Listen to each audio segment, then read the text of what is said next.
কি বন্ধুরা, কেমন আছো তোমরা? তোমাদের জন্য আজকে আরেকটি গল্প এনেছি। তোমাদের এই গল্পগুলো কেমন লাগছে তোমরা অবশ্যই অবশ্যই আমায় জানাও। কেমন? আজ আরেকটি গল্প এনেছি। গল্পটির নাম হলো দেয়ালের ছবি। অনেক অনেক দিন আগের কথা। সেই কালে আমাদের দেশে ছিল ঘন বন। আমরা তখন বনের ধারে এক গাঁয়ে থাকতাম। চাষ করতাম, বনে শিকার করতাম। সে ছিল বড় সুখের দিন। কোথাও হারিয়ে গেল সেই সব সুখের দিন। সেই কালে বনের ধারে গাঁয়ে থাকতো এক শিকারী। সে সব সময় বনে বনে ঘুরতো।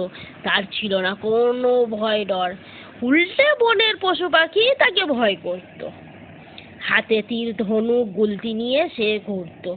এমনকি রাতে শোয়ার সময়ও তার বিছানার পাশে থাকতো তীর ধনুক গুলতি।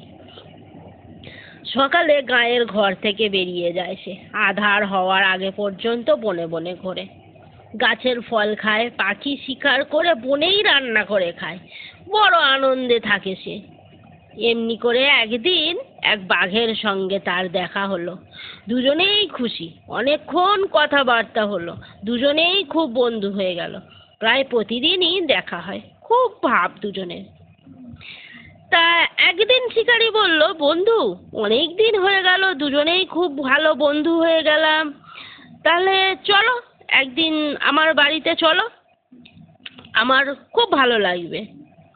বাঘ বলল, আর এমন কি, যাওয়াই যায়, চলো এখনই যাই, বন্ধুর বাড়ি যাব, তাতে আর আপত্তি কি। দুজনেই রওনা দিল বনের পথে। বন পেরিয়ে মাঠ, মাঠের পাশেই ফসলের জমি, তার পাশেই শিকারির বাড়ি। ছোট্ট দাওয়া পেরিয়ে তার ঘরে ঢুকলো। ছিমছাম পরিষ্কার সুন্দর ঘর, চোখ জুড়িয়ে যায়। বাঘ ঘরে ঢুকে মাটির ঠান্ডা মেঝেই বসে পড়ল। আহ, কি আরাম! শিকারী লোটায় করে পুকুরের ঠান্ডা জল এনে দিল। বাঘ জিভ দিয়ে চেটে চেটে লোটার জল খেলো। বন্ধুর দিকে ডাগর চোখে চেয়ে রইল।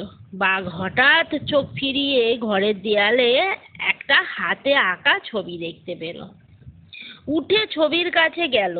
দেখলো একজন মানুষ দাঁড়িয়ে আছে, শিকারী, আর তার হাতে রয়েছে তীর ধনুক, আর মাটিতে শুয়ে রয়েছে একটা বাঘ।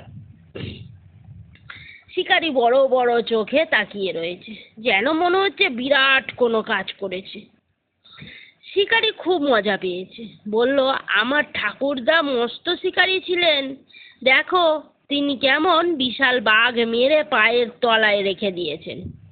ঠাকুরদা বাঘ, নেকড়ে, চিতা কাউকেই ভয় পেত না। মস্ত শিকারী ছিলেন। আমার বাবাও মস্ত শিকারী ছিলেন, আমিও তাই। বাঘ হাই তুলে বলল, ছবিটা এঁকেছে কে? শিকারী বলল, আমার বাবা এঁকেছেন।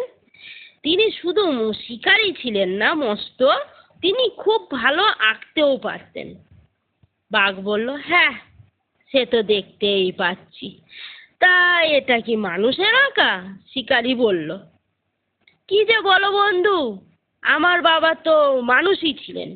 আমার বাবা, তিনি মানুষ ছাড়া আর কি হবেন? বাঘ গোপের ফাঁকে মুচকি হেসে বলল, ছবিটা যদি কোনো বাঘ আঁকতো তাহলে অন্য রকম হতো।